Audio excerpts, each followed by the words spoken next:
जय हिंद दोस्तों, नमस्कार।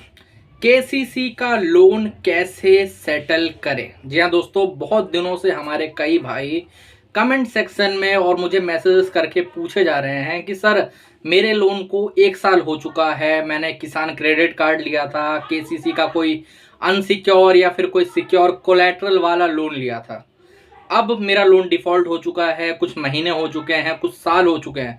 कई-कई हमारे भाई हैं जिनको डेढ़-डेढ़, 2-2 साल तक हो चुके हैं केसीसी का लोन चलाते हुए और बैंक सेटल करने को तैयार नहीं है। बैंक का जो मैनेजर है वो अलग-अलग धमकियाँ देता है कि तहसील से आरसी कटवा देंगे। कई भाइयों की आरसी कट भी चुकी है और उनको तहसीलदार बहुत ज़्यादा परेशान कर रहा है, डेली दिक्कत देते हैं, डेली परेशानी करते हैं। तो किस प्रकार से अपने लोन की सेटलमेंट करें?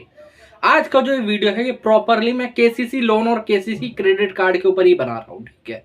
और कोई एनबीएफसी वगैरह के बारे में नहीं है, सिर्फ और सिर्फ केसीसी जिन जिनका लोन है उनको किस तरीके से अपने लोन की सेटलमेंट करवानी है। तो जितने भी हमारे भाई हैं सबको ये तो पता ही होगा कि अगर आपका केसीसी है तो वो दो ही प्रकार का हो सकता है, या तो वो सिक्योर हो सकता है या तो वो अनसिक्योर हो सकता है। कई भाई लोग जिनका केसीसी अनसिक्योर रहता है वो भी डरते रहते हैं इस चीज़ पे कि कहीं उनकी ज़मीन जब्त ना हो जाए या फिर कुछ और प्रॉब्लम ना हो जाए। तो मेरे भाइयों, जिनकी केसीसी अनसिक्योर है उनको उतना डरने की ज़रूरत नहीं है। अगर तहसील से आपके खिलाफ आरसी कटती भी है तो उतना कुछ खास प्रॉब्लम आपको नहीं होगी, आप उस आरसी को आराम से कैंसिल करवा सकते हो। लेकिन जितने भाई जिनकी सिक्योर केसीसी है या फिर मान लेते हैं चलो अनसिक्योर केसीसी है, उसकी भी सेटलमेंट करवानी है तो किस तरीके से करनी है, ठीक है। तो सबसे पहले तो एक चीज़ जान लो कि आप लोग जिस प्रकार से बैंक के चक्कर काट रहे हो, जैसे कई लोग ये सोचते हैं कि जिस बैंक से हमने केसीसी का लोन लिया है, जहां पर हमने एप्लीकेशन लगाई थी, कई लोग अपने गांव के बाजू वाले बैंक में ही ज़्यादातर केसीसी का लोन लेते हैं। केसीसी किसान क्रेडिट कार्ड या तो अपने खेत पे लेंगे या फिर अपने घर पे भी लेते हैं कई लोग, ठीक है।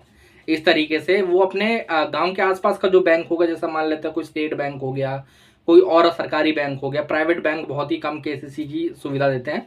ज़्यादातर जितने भी बैंक रहते हैं वो सारे के सारे सरकारी रहते हैं। तो अब होता क्या है कि वहाँ के जो मैनेजर है, आप लोग ये गलत सोचते हो अपने माइंड के अंदर कि लोन इन्होंने प्रोवाइड करवाया है तो सेटलमेंट भी शायद यही करवा सकते हैं। ऐसा नहीं है। जो बैंक का मैनेजर है, हाँ, उसके पास कुछ अथॉरिटी है, उसके पास 20% अथॉरिटी है कि वो आपके लोन को सेटल करवा सकता है। लेकिन वो 20% भी क्यों यूज़ करे? क्योंकि इससे उसका, जैसे आपका सिविल स्कोर होता है वैसे उनका भी एक स्कोर होता है। हर एक ब्रांच का एक पर्टिकुलरली अलग स्कोर होता है, जिस स्कोर पे ब्रांच को अवार्ड मिलते हैं, ब्रांच को फंड आता है, अलग अलग चीज़ें होती हैं। अगर वो नेगेटिव में जाएगा तो फिर उनको बहुत ज़्यादा दिक्कत होगी, उनको परेशानी होगी। इसीलिए वो ज़्यादातर जितने भी हमारे जो मैनेजर वगैरह हैं वो हमें आपको ये सारी सुविधाएं नहीं बताते। आज मैं आप सबको बताने वाला हूं कि अगर डिफॉल्ट हो चुका है, मान लो उसको 1 साल हो गया है या फिर अभी पहला महीना ही चल रहा है, अभी एनपीए भी नहीं हुआ है और आप सेटलमेंट की तरफ ढूंढ रहे हो, आप सेटलमेंट की तरफ जाना चाहते हो, आपको पता है कि आप ये लोन पे नहीं करवा पाओगे, आपकी आर्थिक कंडीशन ठीक नहीं है, आपका जो खेत वेत है उसके आपको डर लग रहा है कि कहीं आरसी न कट जाए या कुछ और प्रॉब्लम ना हो जाए, तो आज आप सबके साथ एक स्टोरी भी शेयर करूंगा। हमारे क्लाइंट थे, वो वेस्ट बंगाल के रहने वाले थे, ठीक है। उनका जो केसीसी है उनका कम से कम 1 साल 2 महीने तक उनका डिफॉल्ट चला। उनके जब एंड में आरसी कटने वाली थी तब वो हमसे मिले। उन्होंने बताया कि सर मैंने बैंक मैनेजर के 10 बार हाथ जोड़े, मैंने बहुत ज़्यादा बात करने की ट्राई करी, बट उनकी तरफ से कोई रिस्पॉन्स नहीं आ रहा बैंक की तरफ से। तो मैंने उन्हें समझाया कि देखिए, बैंक की तरफ से रिस्पॉन्स ऐसे नहीं आता है। फिर हमने उनकी एप्लीकेशन रेडी करवाई, फिर वो तहसीलदार और बैंक के रीजनल मैनेजर को, जो कि एक्चुअल में सही चीज़ होती है, उसको भेजा गया। तो वहाँ पर जाके उनके लिए एक अच्छा सेटलमेंट का ऑफर निकल के आया। अब आप कई भाई लोग पूछेंगे कि वो सिक्योर थी कि अनसिक्योर थी। सिक्योर केसेस थी, ठीक है। उनका कोलेटरल बेस पे था, उनका जो खेत था शायद 2 बीघा लमसम था, उनका लोन बहुत कम था, उनका लोन शायद 4-4.5 लाख रुपए था। जो बैंक है उसने बहुत सारा वो सब लगा लगा के अपना आगे पीछे करके 8.5 लाख से ऊपर पहुंचा दिया था अमाउंट, ठीक है। लेकिन वो सब कट गया एंड में आके, वही 4 लाख के ऊपर सेटलमेंट हुई। उनको 25% का अच्छा ऑफर भी मिला, तो बहुत बढ़िया चीज़ हुई थी। अब इसको किस तरीके से इस ऑफर को पाना है, कई भाई लोग पूछते हैं। तो देखो, मैं पहले तो एक चीज़ बता देना चाहता हूँ कि अगर तहसीलदार के पास बैंक जा सकता है आरसी कटवाने के लिए, तो तहसीलदार के पास आप भी जा सकते हो। जी हाँ, आप लोग बिल्कुल सही सुन रहे हो। तहसीलदार के पास आप भी अपनी एप्लीकेशन लेके जा सकते हो, अपना पत्र लेके जा सकते हो कि सर मेरा इस प्रकार का एक केसीसी लोन है, मुझे इस तरीके से डिफॉल्ट हो गया, मेरी जो भी आर्थिक कंडीशन आपकी दिक्कत हुई थी उसके अंदर ये मत लिखवा देना कि भाई साहब मैंने जुए में उड़ा दिया फिर कुछ भी है। अगर खेती के लिए लोन लिया गया तो भाई साहब खेती में मेरे को लॉस हो गया, ये हो गया, जो भी है आप अपना आर्थिक कंडीशन के हिसाब से बताइए और उस पत्र को आप तहसीलदार को दीजिए। तहसीलदार का जो ऑफिसर रहता है बाहर उसको दीजिए और वहां से अपनी रिसीविंग ले लीजिए। ठीक है। कई भाई लोग पूछेंगे कि सर मैं वर्बली अगर वहां पर जाके बोलूँ तो कुछ होगा? नहीं, वर्बली बोलने से कुछ नहीं होगा। आप उनके पैर पे भी पड़ जाओगे तब भी वहां पर कुछ नहीं होने वाला। आपको लिखित में चीजें देनी पड़ेंगी, आपको अपने अधिकार जानने पड़ेंगे, आपको अपने तरीके जानने पड़ेंगे कि किस तरीके से केसीसी को सेटल करा जा सकता है। ठीक है। आप वहां पर पहले तो अपना पत्र दीजिए। पत्र देने के बाद हो सकता है कि तहसीलदार जो है वो बैंक मैनेजर से बात करे। बहुत केसेस में होता है, रेयरली केसेस में होता है, 15-20% में होता है। ठीक है। अब उसमें आपको एक चीज और आपको रिसीविंग लेनी है और उसका पत्र की कॉपी अपने पास रखनी है, पीडीएफ या फिर जैसे भी। ठीक है। उसको बैंक को भी भेजना है। बैंक को कैसे भेजना है? बैंक को पहले तो दिखाना है कि हमने तहसीलदार को ये कॉपी दी है। ओके। बैंक को मेल के द्वारा कर सकते हो। बैंक के मैनेजर को नहीं देना, जो ब्रांच है ना उसको नहीं देना, क्योंकि जो ब्रांच मैनेजर है भाई साहब वो तो जानता ही है कि आपका डिफॉल्ट चल रहा है, उसको तो पता ही है कि आरसी कटवानी है फिर कोई और चीज करनी है। वो आपकी सहायता क्यों करेगा? वो क्यों चाहेगा कि आपका बेनिफिट हो या फिर कुछ और? वो अपना सिविल क्यों गिराना चाहेगा? समझ रहे हो? तो इस तरीके से आपको एक रीजनल मैनेजर को, रीजनल मैनेजर क्या होता है? जो स्टेट रहता है वो उसकी जो टॉप ब्रांच रहती है, हेड ऑफिस को भेज सकते हो, रीजनल मैनेजर को भेज सकते हो, रजिस्टर एड्रेस पे भेज सकते हो बैंक को। ठीक है। वहां पर आपको एक रजिस्टर लेटर भेजना पड़ेगा जिसको सेटलमेंट रिक्वेस्ट लेटर कहते हैं। ओके। आपकी जो भी गुंजाइश है, मान लेते हैं आपका लोन 5 लाख का है, आपकी गुंजाइश है 1 लाख रुपए देने की, 90,000 देने की, 50 लाख रुपए देने की, 50,000 रुपए देने की, सॉरी। ठीक है।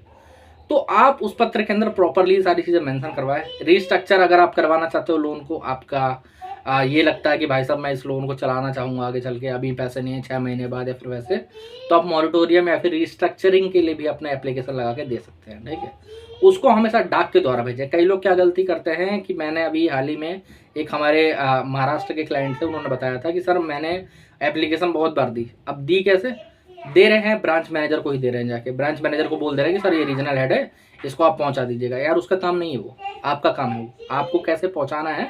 आपको रजिस्टर डाक के द्वारा पहुंचाना है, इंडियन पोस्ट से हमेशा। ठीक है। कोई प्राइवेट सर्विसेज भी नहीं लेनी है क्योंकि उसकी ट्रैकिंग उतनी अच्छी नहीं हो पाती। आपको हमेशा डाक के द्वारा ही भेजना है। इस तरीके से वहां पर आप अपनी एप्लीकेशन लगवा सकते हो और फिर आपको अच्छे ऑफर्स मिलेंगे। अभी तक क्या होता था, आप जब बैंक मैनेजर से बात करते थे तो वो आपकी बात इस कान से लेता था और इस कान से निकाल देता था। लेकिन जब एक लिखित एप्लीकेशन जाती है, अगर ब्रांच मैनेजर के पास भेजोगे वापसी कुछ नहीं होगा, रिटर्न ही आनी है और कुछ होने वाला नहीं है। रीजनल मैनेजर के पास जाएगा तो वहां से एक जनरेट होती है टिकट। ठीक है। एक टिकट आईडी जनरेट होती है, वहां से आपकी जो कंप्लेंट या फिर जो भी बात है वो आगे भेजी जाती है। 3-4 स्टेजेस में वो जाती है। वहां पर सब जगह चेक करा जाता है कि आपके जो लोन है उसके अंदर कोई सेटलमेंट ऑफर है, अगर है तो कितने में हो सकता है, क्या लास्ट गुंजाइश है। ये सब चीजें करके आपके जो बैंक मैनेजर है उसको फोर्स करा जाता है कि भाई साहब आप इसकी सेटलमेंट करवाओ। जो चीज पे आरसी कटने वाली थी उस पर जाके आपकी सेटलमेंट हो सकती है आराम से। अगर आरसी कट गई है तो भी आपकी सेटलमेंट हो सकती है। मेरे कुछ क्लाइंट के केसेस थे जिनकी आरसी कट चुकी थी, उनको डेली ही परेशान करा जाता था अलग अलग तरीके से लोग आके। ठीक है। कि भाई साहब अपन निकेत का ये करिए, बेच के हमें पैसा दीजिए, फिर कुछ भी करिए। उसकी जाके तब हमने उस तक की सेटलमेंट करवाई। और बताइए एप्लीकेशन लगवा के क्यों? क्योंकि उस पर गुंजाइश थी, उस पर बैंक के ऑफर थे। हो क्यों नहीं पा रहा था? क्योंकि जो कस्टमर था उसने सही तरीके से अप्लाई नहीं करा था। और दूसरी बात, तहसीलदार को एप्लीकेशन देना जरूरी है। क्यों जरूरी है? अब वो काम करे ना करे, लेकिन आपकी एक एप्लीकेशन वहां पर रहेगी तो ये रहेगा कि आगे चल के कभी आरसी कटवाने के लिए बैंक जाता भी है तो वहां पर देखेगा कि भाई साहब जो तहसीलदार है वो ये चीज चेक करते हैं कि हाँ हमारे पास कोई आवेदन है कि नहीं है इस क्लाइंट का। आपने पहले से आवेदन दे रखा है कि आपकी आर्थिक स्थिति ठीक नहीं है, दिक्कत है, परेशानी है, तो उस पर आरसी नहीं कटने देंगे वो। समझ रहे हो? तहसीलदार के कोर्ट में अगर वो जा सकते हैं बैंक, तो आप भी जा सकते हो। आपकी एप्लीकेशन पहले से लगी रहेगी तो आपको दिक्कत नहीं होगी। ये तरीका है, ये तरीका अगर फॉलो करते हो तो आपकी सेटलमेंट 100% होगी। बैंक क्या, बैंक का बाप भी करेगा सेटलमेंट। जी हाँ दोस्तों, तो अगर और कोई जानकारी चाहिए हो और इस एप्लीकेशन के बारे में क्या चीज़ें कर सकते हो आप, किस तरीके से सेटलमेंट हो सकती है, किस तरीके से एप्लीकेशन भेजना, बनवाना कैसे, ये सब जानना चाहते हो तो यहाँ पर मेरा नंबर आ रहा है, आप मुझे व्हाट्सएप पर मैसेज कर सकते हो। ठीक है। आज के वीडियो में इतना ही। जय हिंद।